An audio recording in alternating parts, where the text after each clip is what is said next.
सबको दिखाई दे रही हूँ मैं, या चेयर पे खड़े होने की आवश्यकता है?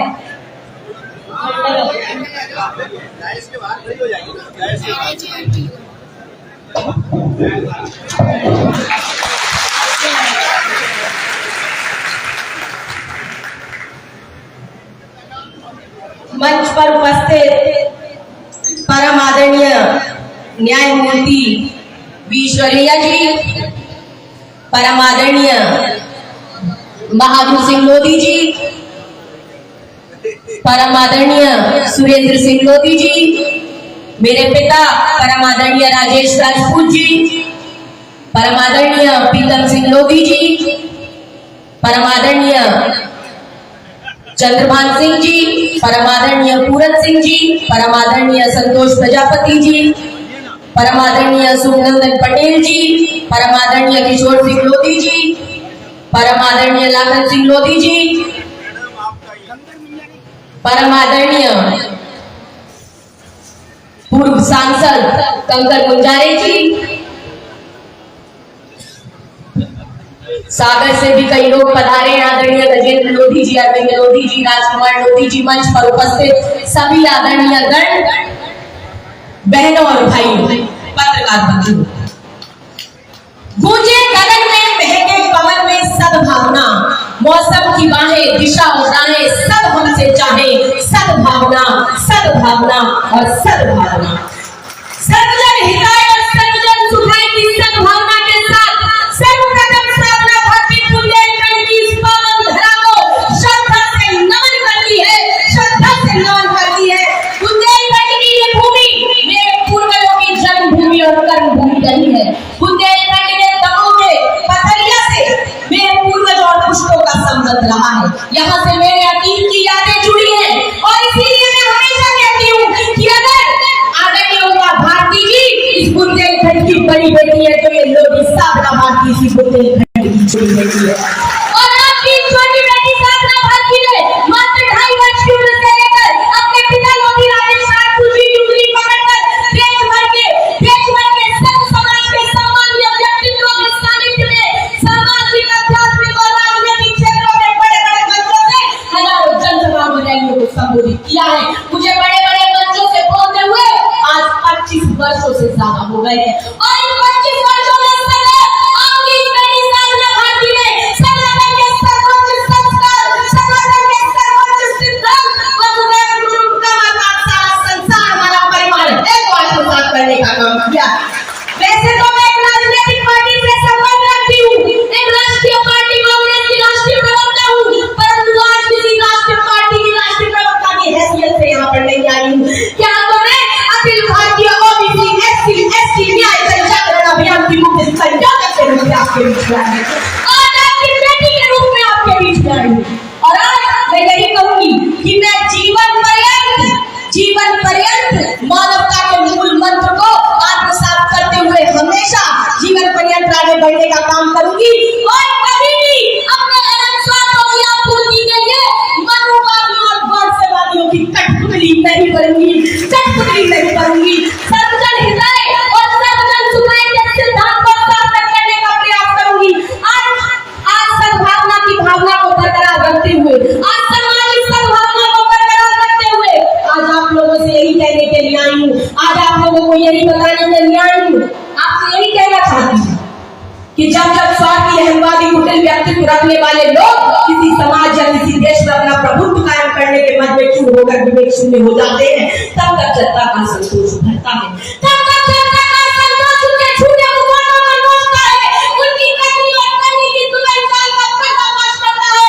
जब तक चुलबुल पर सैनिक की तरह हो जाती है, तब तक चुलबुल की तपिश से संतोष चिंगारी से चोला बढ़कर क्रांति का रूप धारण कर लेता है, शक्ति का रूप धारण कर लेता है, महाशक्ति का रूप धारण कर लेता है। अरे व्यक्ति द्वारा व्यक्ति के शोषण को समाप्त करना क्रांति है। पहले क्रांति हुई थी हिंदुस्तान के बहुसंख्यक जनता के संतोष के कारण,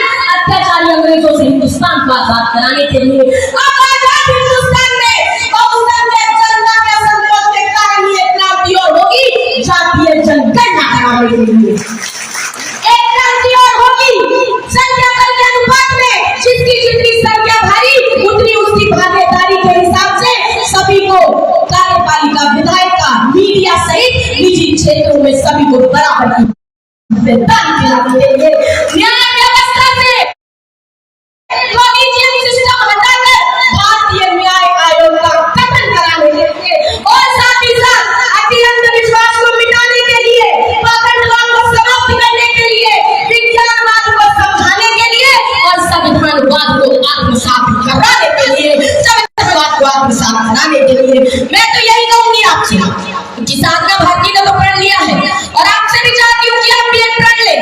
साधना भारती तो कभी भी गॉड से वादियों की कठपुतली बनने का काम नहीं करेगी। जिस तरह मूल निवासियों की भेदभाव कर दी, मोदी जी और मामा जी मोदी बाबा बन जाते हैं, परंतु साधना भारती गॉड से वादी, शोषणवादी, सावरकरवादी और आरएसएस वादियों की कठपुतली कभी बनेगी नहीं। और आज आपसे भी यही कहने के लिए आई हूँ कि ध्यान रखिएगा, आज आप अपनी बुंदेलखंड की छोटी बेटी साधना भारती की बात को मानकर आज एक आप प्रण ले ले, आज एक आप पीड़ा उठा ले, ये पीड़ा उठा ले, प्रण ले ले, ये संकल्प ले ले कि मुट्ठी भर मनुवादियों की कठपुतली बने, बहुजन समाज के भी भाई भतीजावादी नौटंकीबाज नेताओं को और द्वेषवादी पाखंडियों को नहीं करेंगे दान और मतदान, नहीं करेंगे दान और मतदान। तभी होगा सर्वजन का कल्याण, तभी होगा नव भारत का निर्माण, तभी आप सज्जन हिताय और सज्जन सुखाय को सामने बना पाएंगे। अपने बात दिमाग में बिठा लो कि अगर जातीय जनगणना नहीं होगी तो संख्या बल के अनुपात में आप सभी को बराबर की हिस्सेदारी नहीं मिल सकती। सज्जन हिताय और सज्जन सुखाय का नारा सार्थक नहीं हो सकता। इसीलिए मेरे बहुजन समाज के लोगों एकत्रित हो जाओ, एससी एसटी ओबीसी अपनी एक ताकत बनाओ, अरे अंधभक्ति त्यागो, उठो जागो और चलाओ, फेविकॉल का एक जोड़ बन जाओ और जातीय जनगणना कराने के लिए दमोही नहीं दिल्ली तक आंदोलन चलाओ और रामलीला मैदान में महारैली करके दिखाओ।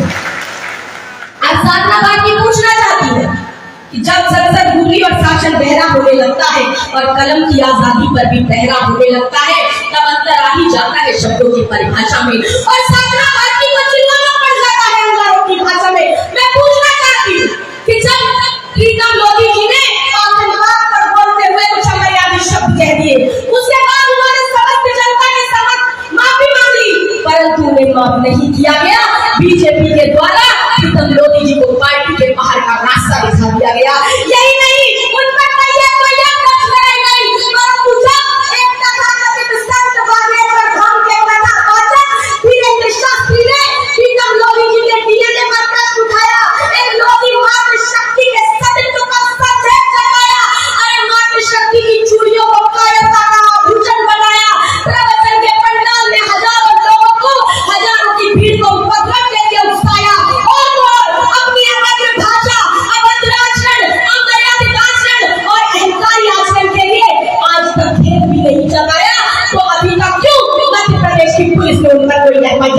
का काम नहीं किया, उन पर क्यों कोई कानूनी कार्रवाई नहीं की?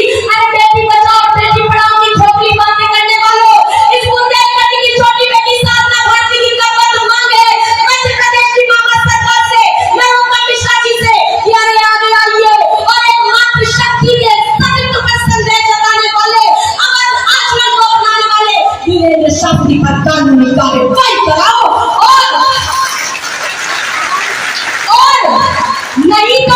नहीं तो अगले मंत्री के बिगड़े बोलों पर वीरेंद्र शास्त्री का ही अनुसरण करते हुए अभद्र भाषा का प्रयोग करने वाली हमारे पिछड़े वर्ग की बेटी रजनी कुशवाहा पर जो एफआईआर दर्ज की गई है उसे भी निरस्त कराओ, उसे भी निरस्त कराओ। अरे भारत में 2 संविधान चलेंगे क्या? आप ही बताइए, 2 संविधान हो सकते हैं क्या? बाबा साहब भीमराव अम्बेडकर जी ने संविधान बनाया, उसमें सबको अधिकार दिलाया, तो हिंदुस्तान में 2 संविधान नहीं चलेंगे। ऐसा लगता है कि अगड़ों के लिए अलग संविधान बना है, पिछड़ों के लिए अलग संविधान बना है। अगर अगड़े पिछड़े बोल बोलते हैं, अगर अगड़े अभद्र भाषा का प्रयोग करते हैं, अगर अगड़े अमर्यादित भाषा भी बोलते हैं तो उन पर कोई कानूनी कार्रवाई नहीं होती, मगर पिछड़े वर्ग का व्यक्ति अगर पाखंडवाद के खिलाफ की आवाज उठाता है तो उस पर एफआईआर दर्ज कराने का काम किया जाता है। शर्मानी चाहिए ऐसी सरकार को। और आज गांवों के अंदर ये जनता जनार्दन है, मैं जनसमूह से पूछना चाहती हूँ कि क्या एक लोभी मातृशक्ति, एक पिछड़े वर्ग की मातृशक्ति के सत्य पर संदेह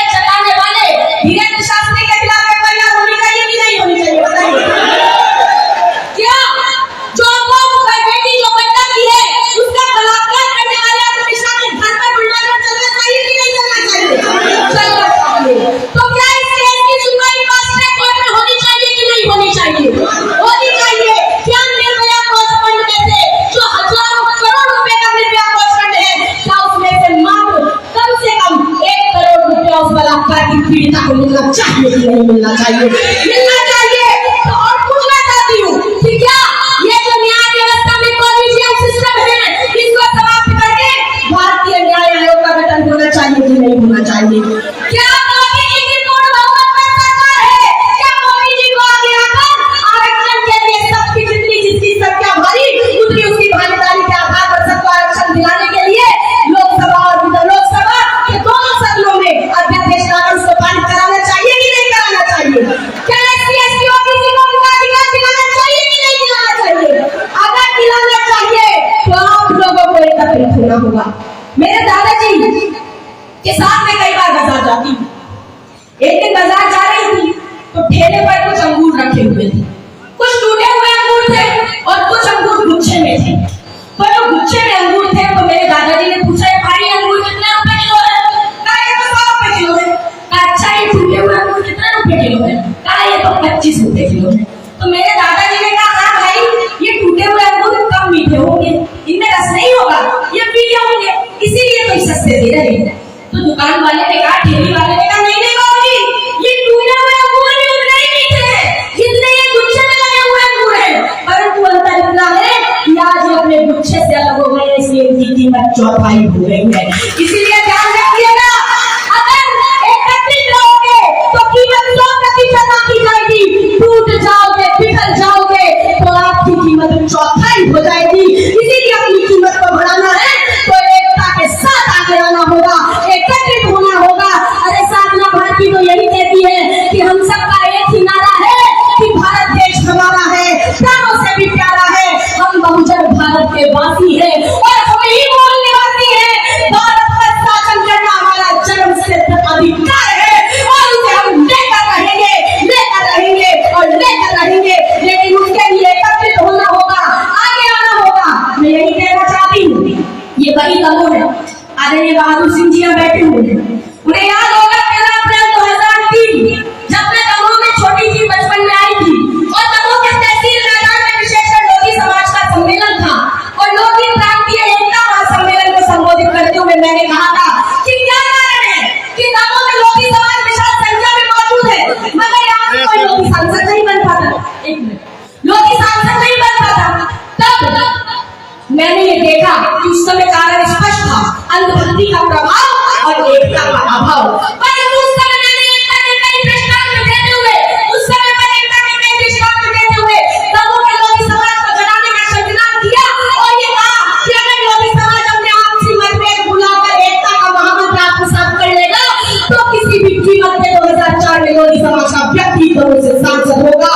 और हुआ भी यही कि 2004 में लोधी समाज के पहले सांसद के रूप में दमोह में चंद्रमान सिंह जी विजयी होकर आए थे और आज भी दमोह से प्रहलाद सिंह पटेल जी सांसद है, साथ ही साथ वो तो केंद्र में मंत्री भी है।